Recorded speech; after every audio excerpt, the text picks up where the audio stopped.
Hi! Tirupati செல்லும் பக்தர்களுக்கு சக பக்தனாகவும், திருமல நிர்வாகத்துக்கும் ஒரு சின்ன அன்பான வேண்டுகோள். ஏன்னா, நான் பலமுறை திருப்பதி வந்திருக்கேன். லாஸ்ட் டைம் எனக்கு ரொம்ப புதிய அனுபவமா இருந்தது. 300 தரிசனத்துக்கும் வந்திருக்கேன். சர்வ தரிசனத்துக்கும் வந்திருக்கேன். அங்க திருப்பதி போயிட்டு டிக்கெட் போட்டும் போயிருக்கேன். அதுக்கு முன்னாடி போம்போது பார்த்தீங்கன்னா, திருப்பதி பஸ் ஸ்டாண்ட் போயிட்டு ஸ்ரீனிவாசா மண்டபத்தில ஈவினிங் 6:30க்கு நான் டிக்கெட் போட்டு போயிருக்கேன். இந்த டைம் கூட்டம் ரொம்பவே கம்மியா இருக்குன்னு சொன்னாங்க.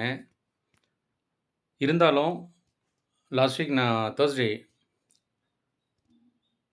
மதியம் 2 மணிக்கெல்லாம் அங்க போய் ரீச் ஆயிட்டேன். சரி எப்படி இருக்குன்னு சொல்ல முடியாது அப்படின்றதுனால. 2 மணிக்கு போய் ரீச் ஆகி டோக்கன் எடுக்க போனா, டோக்கன் இல்லன்னு சொல்ட்டாங்க. எங்க வீட்ல எல்லாரும் திரும்பி வீட்டுக்கு போயிடலாங்கன்னு சொன்னாங்க. எனக்கு மனசு இல்ல. ஏன்னா, நான் சென்னையிலேருந்து திருப்பதி போறேன். இவ்வளோ தூரம் போயிட்டு திரும்பி வரணுமா அப்படின்ட்டு. சரி பரவால்ல, நம்ம மேல போலாம். அங்க இருக்கிற டாக்ஸி டிரைவர்லாம் என்ன சொன்னாங்கன்னா, மேல கூட்டம் கம்மியா தான் இருக்கு. நீங்க டைரக்ட்டா வந்து சர்வ தரிசனம் போங்க. சீக்கிரமா தொறந்து விட்டுருவாங்க அப்படின்னாங்க. அவங்க பேச்ச நம்பி, ஒரு பக்கம் பெருமாள் உள்ள பக்தியால, திரும்பி போகக்கூடாதுன்ற ஒரே எண்ணத்தால மேல போயிட்டு, ஈவினிங் 6:00 வந்து ஃப்ரெஷ் அப் ஆயிட்டு, ஈவினிங் 6:00 வந்து தரிசன கியூல போயிட்டு நின்னோம். ஈவினிங் 6 மணிக்கு நின்னவங்க, எங்க வீட்ல பெரியவங்களும் வந்திருந்தாங்க. மறுநாள் காலையில வெள்ளிக்கிழமை காலைல 6 மணி வரையிலும் நடந்துட்டே இருக்கோம் கியூல. கிட்டத்தட்ட 12 மணி நேரம் கியூல நிக்கிறோம். நீங்க என்னதான் அடிப்படை தேவைகளான சாப்பாடு குடுத்துர்றீங்க, தண்ணி குடுத்துர்றீங்க, கழிப்பறை வசதியும் இருக்கு. இதெல்லாம் தாண்டி வயது முதிர்ந்தவங்க, குழந்தைங்கள தூக்கிட்டு வரவங்க. இப்ப எனக்கு ரொம்ப புதிய அனுபவமா இருந்தது. என்னன்னா, சின்ன குழந்தைகள தூக்கிட்டு போறவங்களுக்கு டைரக்ட்டா தரிசனத்துக்கு ஏற்பாடு பண்ணியிருந்தாங்க ஏற்கனவே. அதே மாரி சீனியர் சிட்டிசனுக்கும் தனி கியூ இருக்கு. ஆனா இந்த டைம் அது எதுவுமே இல்ல.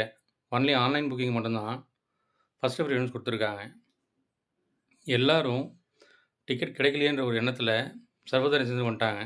கியூ ரொம்ப லாங் ஆயிடுச்சு. 12 மணி நேரம் நடக்கிறோம். 12 மணி நேரம் நடந்தும், ஒரு சின்ன வெயிட்டிங் ஹால்ல மறுபடியும் போடுறாங்க. ஒரு 4 ஹவர்ஸ் நாங்க அங்க ரெஸ்ட் எடுத்தோம். 4 ஹவர்ஸ் ரெஸ்ட் எடுத்ததுக்கு அப்புறமா, மறுபடியும் 10 மணிக்கு ஆரம்பிக்கிறாங்க.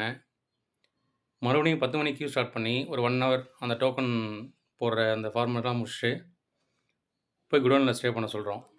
11 மணிக்கு போய் நாங்க உட்காந்தோம். காலையில 11 மணிக்கு உட்காந்தவங்க, வெள்ளிக்கிழமை நைட்டு 10 மணிக்கு திறந்து விடுறாங்க. தரிசனத்துக்காக. ரொம்பவே புதிய அனுபவம். எனக்கு என்னன்னா, என்னோட கஷ்டத்த பகவான் கிட்ட சொல்லி, சரி பண்றதுக்காக தான் நான் கடவுள தேடி வரேன். அங்க வந்து நான் இவ்ளோ கஷ்டப்படுறேனேன்னு ஒரு ஒரு மாதிரி ஃபீல் அது. அத வார்த்தையால சொல்ல முடியாது.